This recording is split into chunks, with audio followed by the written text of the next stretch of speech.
तो उस तरह नहीं रहना चाहते।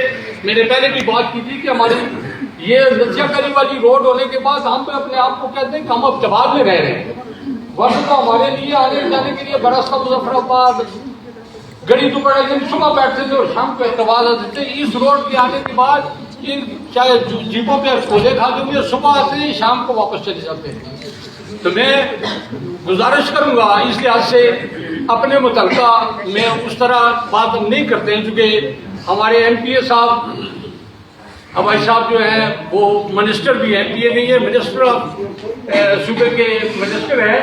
वो बदकिस्मती से या खुशकिस्मती से उनका ताल्लुक भी हमारे पसमानदा बेल्ट से है। हमें यकीन है कि उनके ज़हन में कुछ होगा और उन्हें करना चाहिए। हमारे एमएनए साहब हैं, वो उमर असरद की वसातत से मुतारुफ हुए अपने भाई की वजह से, और सर्कल बुकोड़े वालों तो अतबार के रहने वाले लोग थे, तो उनको भी वक्त मिला है। उनको ने अवामी असम्बलियाँ दौरान ज़लज़ला लोगों के साथ किए, हालात से इलाके से अच्छी तरह वाकुफ है। उन्हें कोई दिखाने की जरूरत नहीं है या उनके पास वफद जाने की जरूरत नहीं है, उन्हें ये काम करने चाहिए।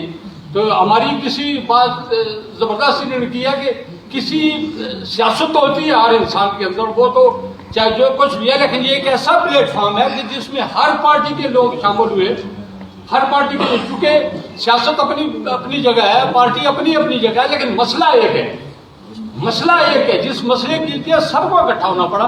तो मुझे उम्मीद है कि इंशाल्लाह इस सिस्टम के लिए हमारे ये लोग, हमारे साथी बरादरी हमारे सिस्टम को हाईलाइट करने में हमारी मदद करेंगे, हमारा काम को आसान बनाने में हमारे लिए इंशाल्लाह वो ज़रूर हमारे लिए। मैं अगर बेस पे जाऊं, अगर अपनी सर्कल की का मेरिट निकालूं तो हमारा एक ऊपर बेल्ट जो है वो बिल्कुल हर लिहाज से दूर है।